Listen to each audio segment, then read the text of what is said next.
तो बच्चों देखिए, हमने वस्तु विनिमय प्रणाली को समझने का प्रयास करते हैं।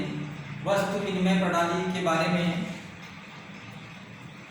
आप जानते हैं कि वस्तुओं का अदला बदली या वस्तुओं का एक्सचेंज विनिमय, ठीक।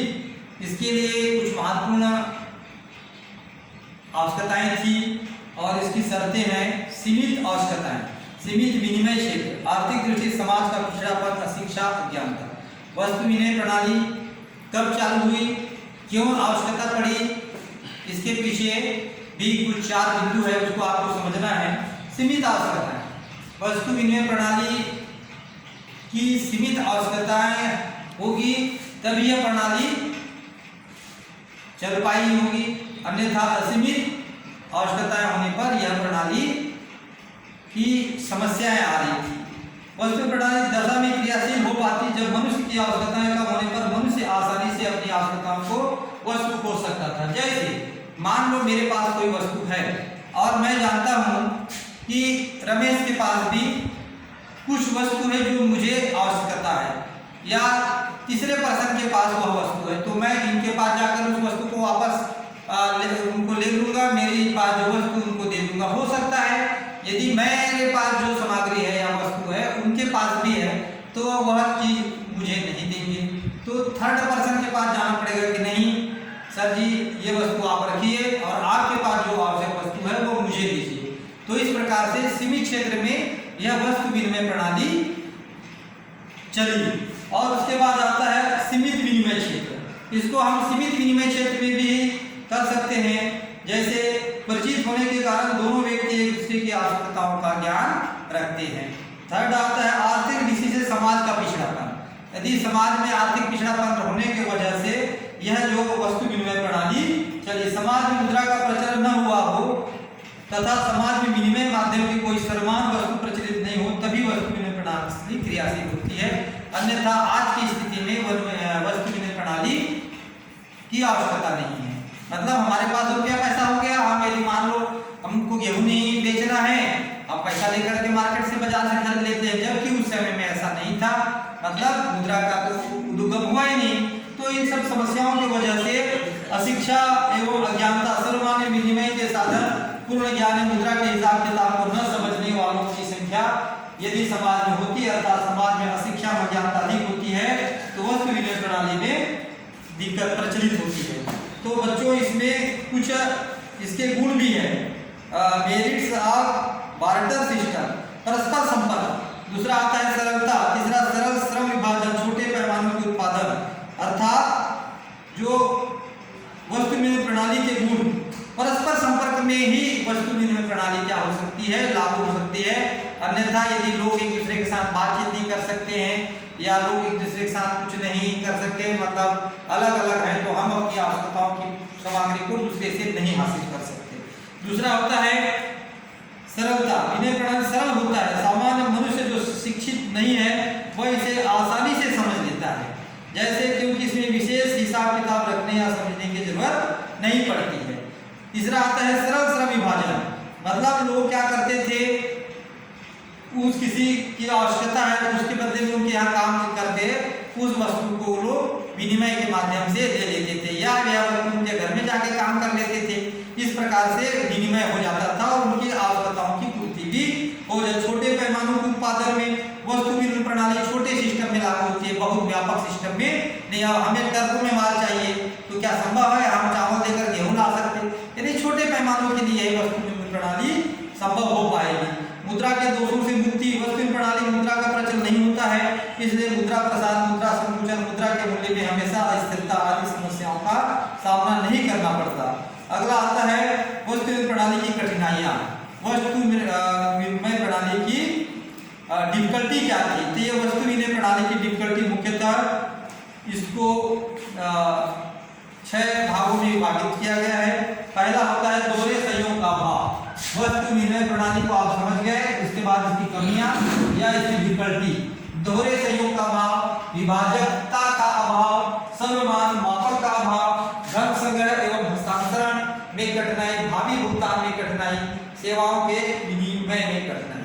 पहला पॉइंट लेते हैं दोहरे संयोग का अभाव, अर्थात वस्तु, कुछ ऐसी वस्तुएं है, सबसे बड़ा दोष है किसी एक व्यक्ति से उस व्यक्ति का संपर्क होना जिसके पास पहले व्यक्ति की आवश्यकता की वस्तु से दूसरे को जिस वस्तु की आवश्यकता है वह वस्तु पहले व्यक्ति के पास हो, ऐसा संयोग बहुत कठिनाई से हो पाता है।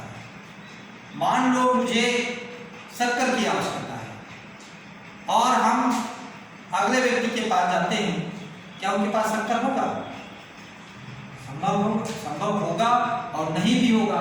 तो ऐसी परिस्थिति में दोहरे संयोग का अभाव हो जाता है, माने वह चीज हमको नहीं मिल पाती है, इसलिए यह वस्तु विनिमय प्रणाली में दिक्कत आई। यदि है तो ठीक और नहीं है तो हमारी आवश्यकताओं की पूर्ति नहीं हो पाएगी।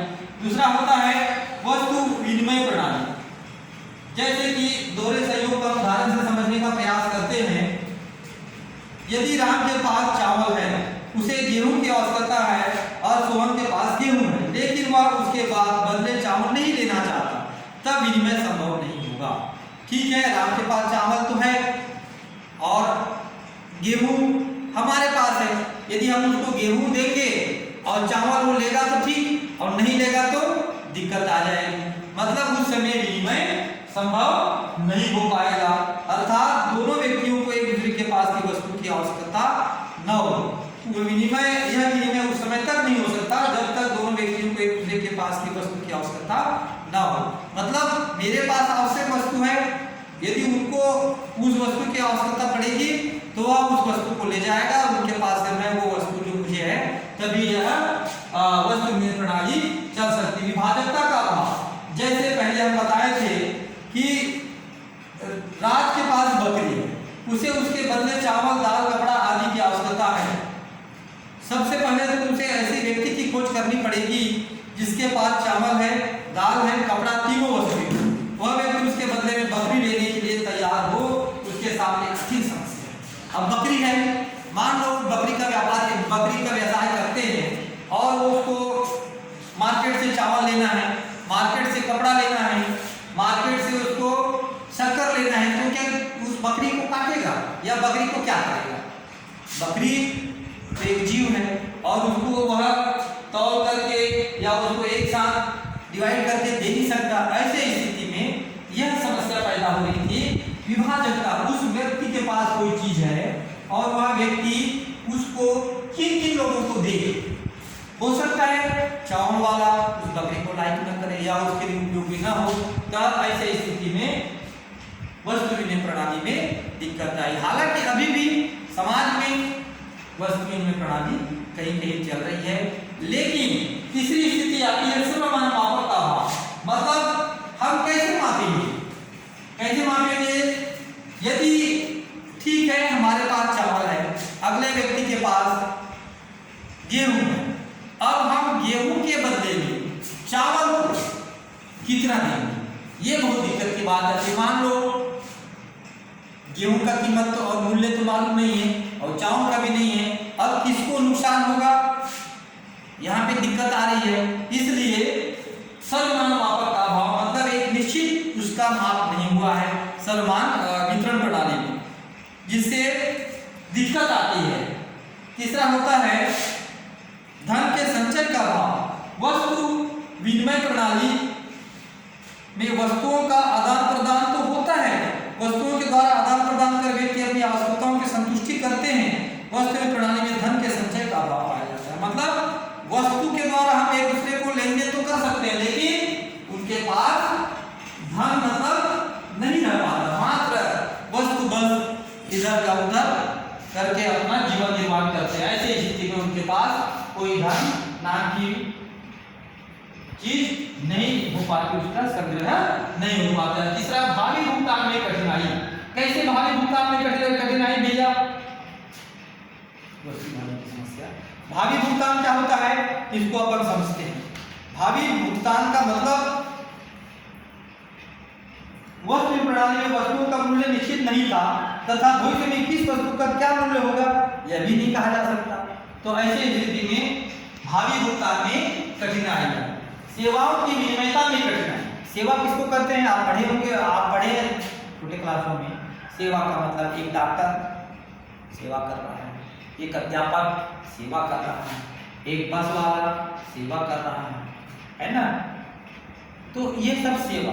अब मान लो एक शिक्षक है या एक डॉक्टर है, उनको कितनी सेवा दी जाए, यह भी दिक्कत आई कि वस्तु विनिमय की अपेक्षा सेवाओं का विनिमय वस्तु प्रणाली में अधिक कठिन काम था।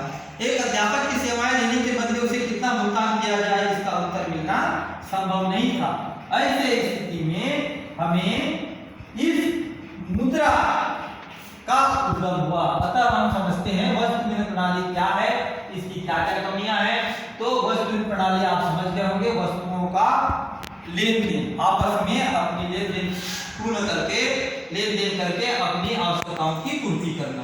तो इसमें सामान्य स्थिति नहीं है तो चला शिक्षा के क्षेत्र में, अज्ञान के क्षेत्र में है, और उस समय मुद्रा की उत्पत्ति नहीं हुई थी या मुद्रा प्रचलन में नहीं आया था, तब ये सारा संभव हुआ।